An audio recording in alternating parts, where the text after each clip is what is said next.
Okay, hey, what's going on? Um, just after 6 o'clock in the morning, and I woke up at 3, just completely unable to get back to sleep. But over the last, I would say a few weeks, but it's been more like year and a half. I've been wanting to produce a video to explain what exactly it is that isn't running correctly about me, what it is that is failing in here, and why exactly people see me as abnormal in a normal world. So, I'm gonna be posting this unedited, uncensored to both YouTube and Facebook. And I honestly, when it comes to my diagnosis, I want to speak my mind. I want to try and not leave any stone unturned, and I just want to go for it because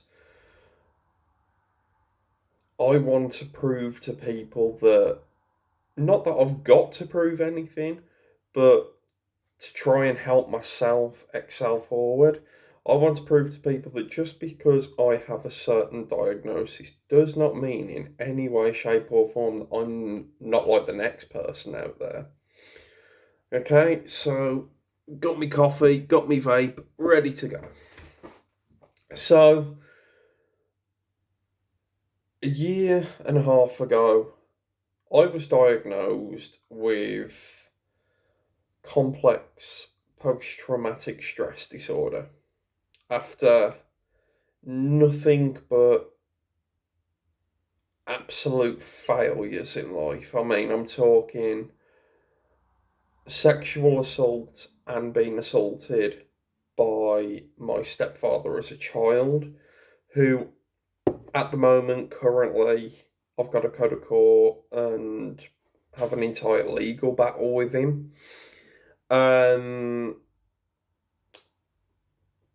Various terrible relationships, going into foster care, being in the foster care system and going through hell in there. Even into my teenage life, going into my early 20s, where I was doing things like getting involved with drugs and drinking excessive amounts and just being all out crazy and getting myself into trouble with other people as well, and then having the anxiety that backfired from that. So, with all of that said, in the end, it was diagnosed as complex PTSD. Now, when people think PTSD, they think someone that's just come back from the war and they have flashbacks and huge episodes of God knows what. That is PTSD for soldiers and several other things. Complex PTSD is a slightly different entity, whereas PTSD comes from one event that changes everything. Complex PTSD is everything from a series of events going through your life. Um, and having similar episodes to what is normally known as PTSD.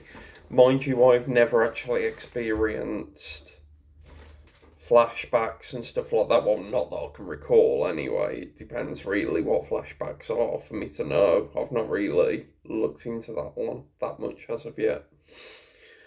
Um, so, yeah, and a lot of the symptoms and the problems that come from complex PTSD range from physical. So I have what is known normally as IBS, but mine is triggered through both being a complex post traumatic stress sufferer and also apparently the medication I'm on triggers IBS, so I've got it from two different things.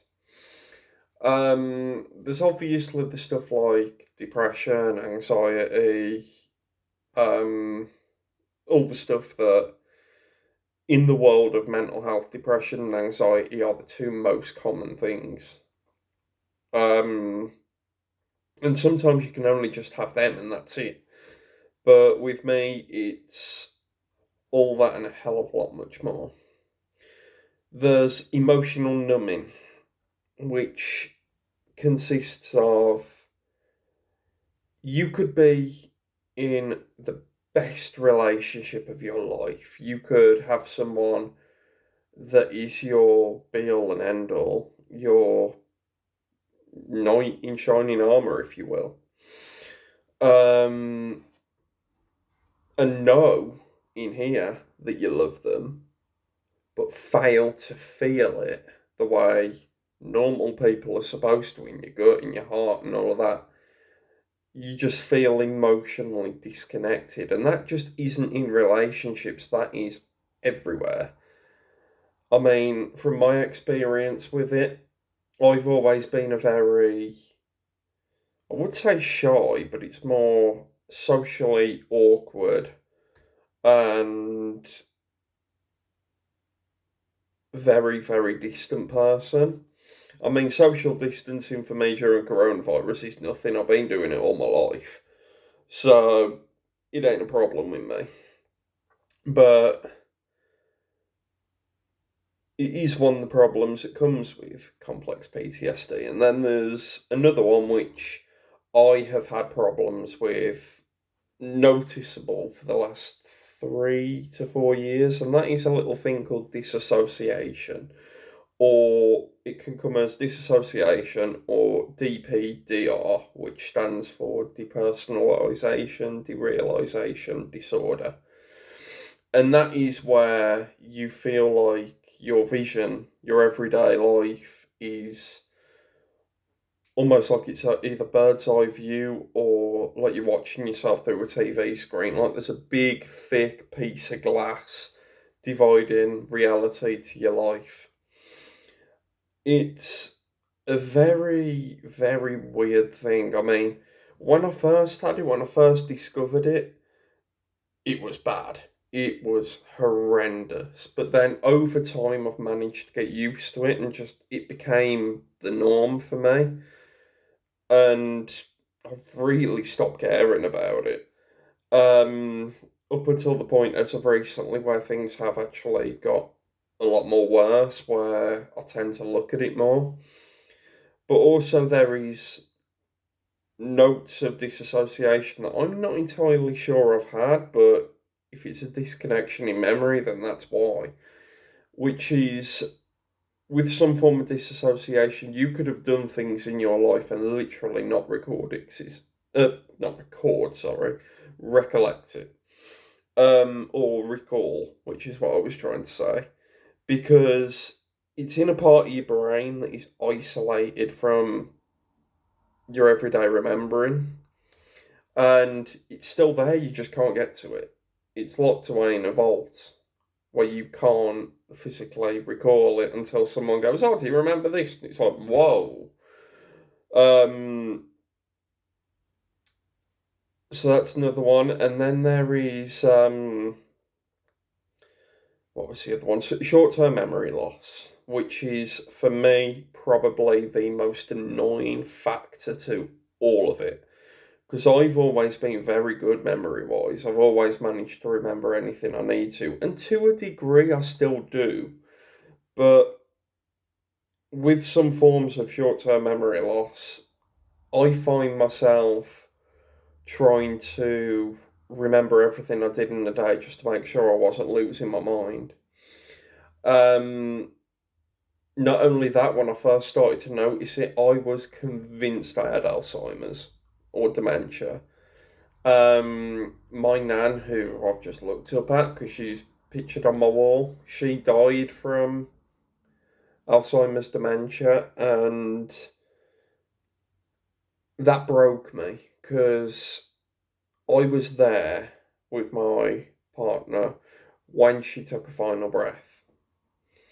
The day she died, it was me and her in the room, my nan, and she was gone. And for someone that had complex PTSD but didn't quite know at that point what it was, I just thought it may have been depression or anxiety. I was cycling through every notion that it could be.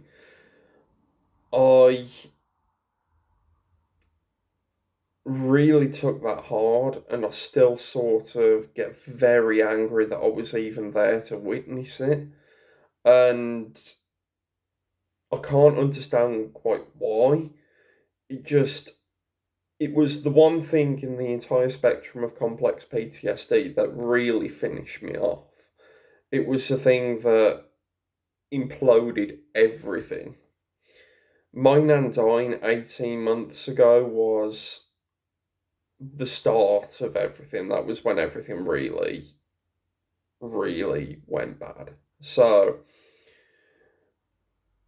I've had to live with it ever since, and yes, I'm going to have to live with it for the rest of my life. Now, I am 18 months in. I have known people that have been years in and they're only just seeing the outside of it, and they're finding ways. Now, I do see a counsellor. Obviously, it's very difficult during these times, so a lot of the time it's on the phone.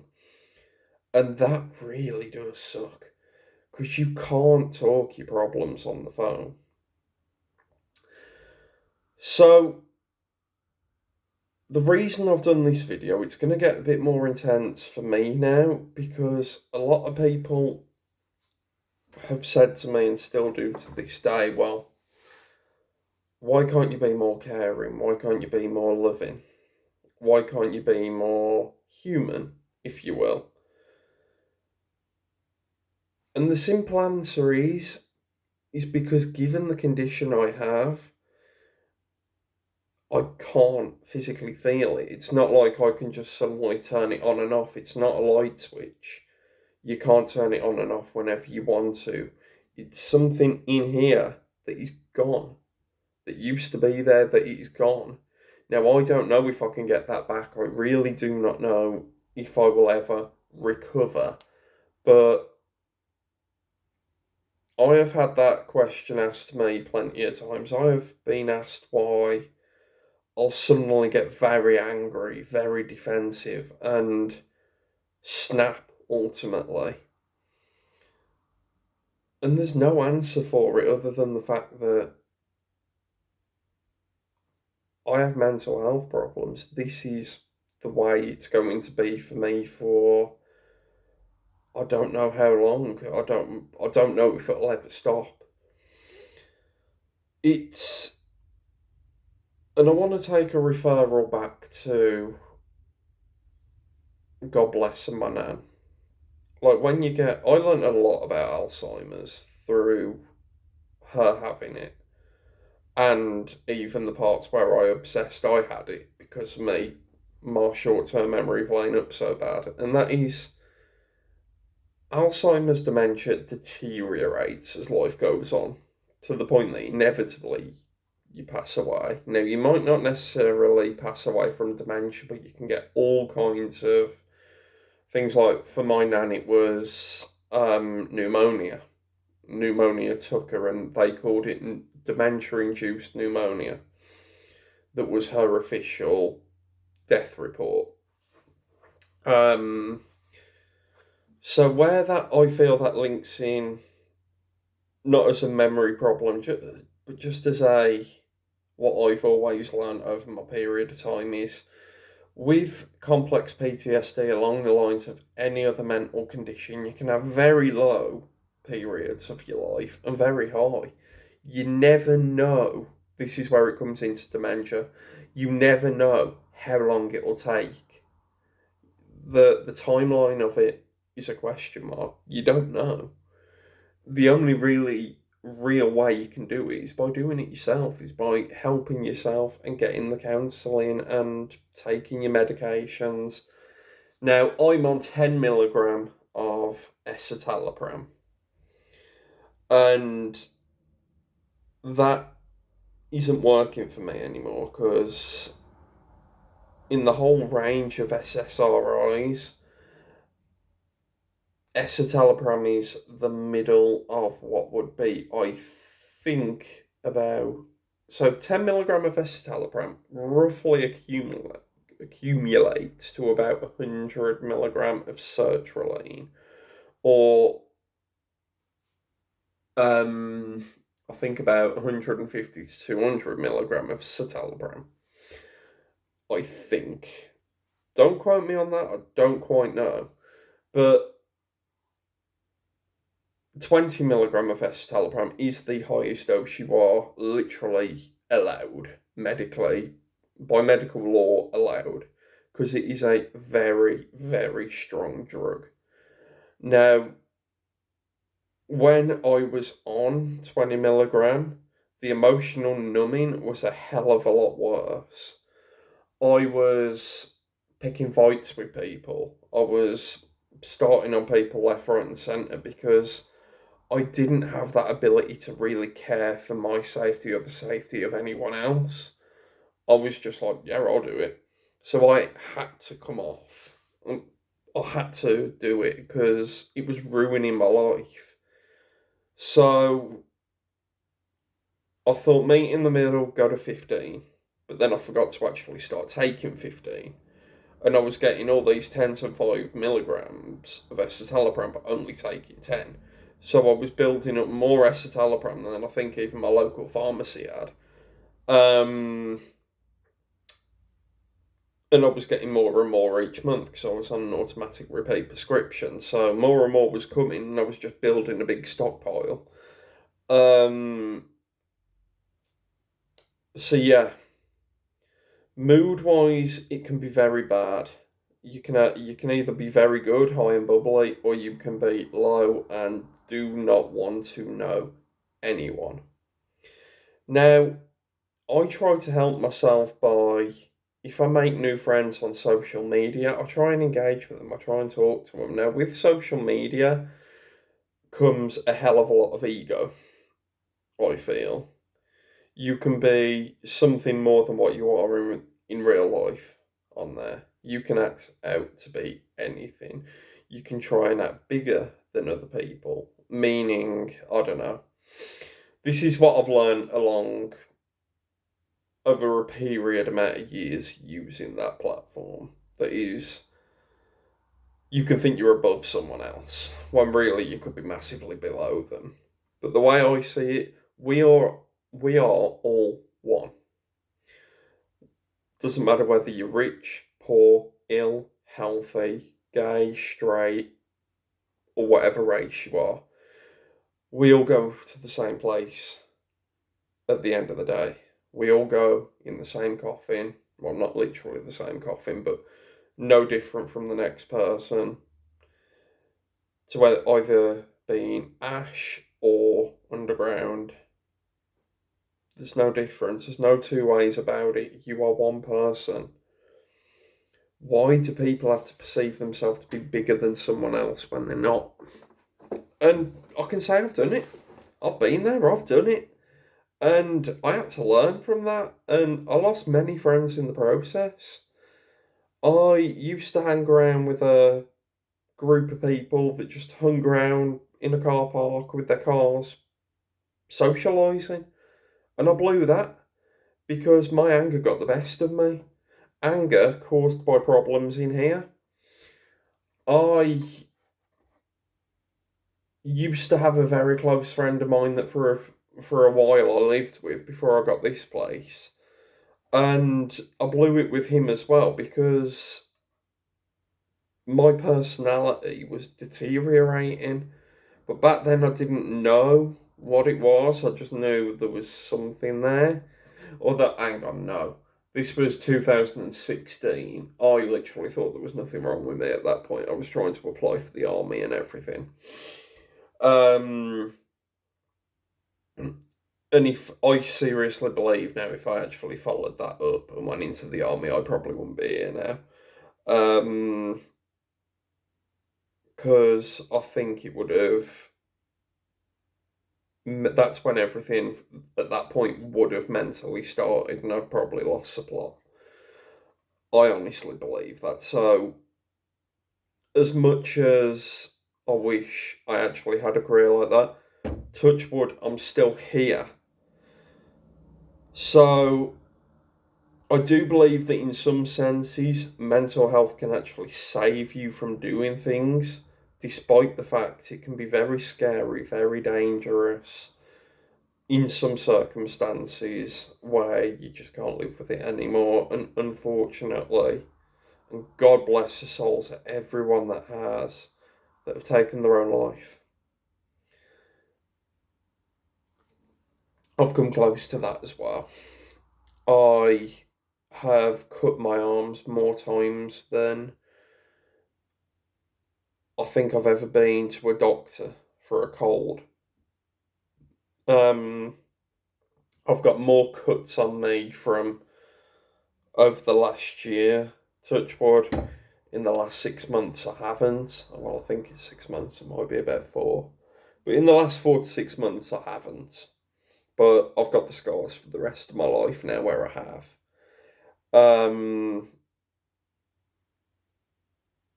And I, up until a couple of weeks ago, I was drinking more than a brewery could produce. So I have really damaged myself in many ways, but I go to the gym now. I'm signed up to fight in the MMA. And this is all just to try and be a better person. So that in a nutshell is complex post-traumatic stress disorder. Now, people that suffer with it or people with mental health issues, let me please tell you one thing. You are not abnormal. You are no different to anyone else on this planet. You are still human, you are still you. Now, the mental health support community is huge. And while I have very little family left now, mainly because of the case against my stepdad, I still have a network of social media support networks and um, therapists, doctors, that kind of stuff. Um, and that's what you have to kind of go with if it suits you. Never, please, and I mean never feel like you are alone. It breaks my heart when I hear about people taking their lives from mental health just as much as my own nan passing in my arms did. It hurts like hell to see that someone couldn't get the help they wanted or was too scared to reach out and they thought that was the only way. It breaks my heart. And I mean, I feel myself right now bubbling up, but the problem is, while I feel it here, I can't produce it here. Because that is another factor to complex PTSD. Your emotions and your feelings are very, very strange, and you just don't feel things. You can feel it physically, but you just can't really produce it. You can't produce what you really want to do the most. I sit and beg myself to cry sometimes, but it just doesn't happen. I try to sleep, and I mean, I woke up at 3 o'clock in the morning today because my brain just went, you're up. And when it does that, you can't get back down. Now, some people would see that as being quite normal, especially if you've had 7 hours sleep. But when I was nocturnal, only last week, I could sleep 10 to 12 hours a day and never see the light of day because, well, I'd see some hours in the morning, but then I'd go to sleep and I'd wake up in the dark. But I didn't want to do that anymore because I feel like you don't see light of day, you don't see what normal people see, and I wanted that kind of back. Um, but I'm going to say one thing, and this is to anyone that has sleep problems. Do not all night and all day force yourself awake, or as people will call it, an all-nighter. They do not help you. Reduce your awake times and sleep times back as little as half an hour. So if, say, you wake up at, I don't know, 5 o'clock PM and sleep 7 o'clock the next morning, try and get to sleep that half hour earlier and wake up that half hour earlier and progress it slowly back. Or if you really want to, progress it forward. I did both, and in the end, my brain just went, you know what, you're going to stay awake. You really want to do this? Fine, do it. So I had to stay awake, and in the end, I fell asleep at 7 o'clock that night and woke up at, what was it, like 8 o'clock the next day because I was that tired. But then that actually led up to last night. It was the day before yesterday I did that. And then even last night, 7 o'clock, I was a goner. My head had had enough. Um, so I'm sort of recovering still from that all-nighter right now. But you get there. You do it in the end. So, this message has been directly made to everyone that suffers, that don't suffer, but wants to know more about it in case they know someone that has it, that just wants to look at it. I don't know, you might want to learn something. But also, it's aimed to everyone that I've not been able to talk to, and I'm really sorry I haven't been able to, but it's nothing you've done, and I promise you that. It's just, it comes down to the fact that my brain just won't let me. It's a mental disorder and quite a serious one at that. And everyone in my life that I threw away and kicked to the curb, I really am sorry. And I don't say because I want forgiveness and want us all to be crazy friends, family, whatever. I just say because that's the way it is. With some people, too much water's way under the bridge now, but just know I sincerely apologise. To others, because there are others that even I don't care about, just leave it in the past. It's done. And then there's to those that have actually sat here and watched this video since its release, that have actually took an interest in it and stayed to watch the whole thing. I don't know how you stayed half an hour through me talking, but nonetheless, thank you for taking that time out of your day to hear this story. So this is going to go onto my Facebook personal profile and to my YouTube channel. And I really do hope if you are suffering, please don't feel alone. My inbox is always open. Doesn't matter who you are. The inbox is open. Please talk. And if it's YouTube, my email will be attached below. And I'll also try and recommend support if you need it. Now, I am not a trained mental health doctor, nurse, whatever you want to call them. I am just someone that has been through this for a long time now, and I want to support you guys. So, thank you. Enjoy the rest of your day. Bye bye for now.